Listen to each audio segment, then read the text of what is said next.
من 5 مانگ و قسوور لە ناو یەک ژوورا بوو. ئیتر قەلیشم بەنێ ناخۆشە. یعنی تعزیبیان نیاوم.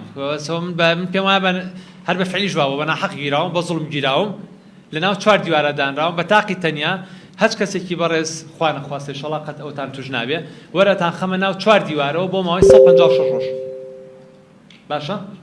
یعنی سجنی ئینفرادی کە تاوانەوەی من ژوورێ بوو یعنی سجنی ئینفرادی عقوبەیە کە بە تاقی تەنیا داوێن عقوبەیە نەفسیەن بۆ 24 ساعت ئەگەر زۆر قورس بێ بۆ هەفتەیە پیسترین عقوبە مانێک سجنی ئینفرادیە بەپێی تعلیماتی چاکسازی. من 5 مانگ و قسوور لە ناو یەک ژوورا بوو. ئیتر قەلیشم بەنێ ناخۆشە. بە تاقی تەنیا تۆ لە ناو شەجاوتایەتم فێری ئەو هەموو قەرەباڵغی و ئەو هەموو برادەر لە مناڵیەوە فامم کردوەوە ڕۆژە ڕۆژان ژەمێ بە تاقی تەنیا نانم نەخواردو.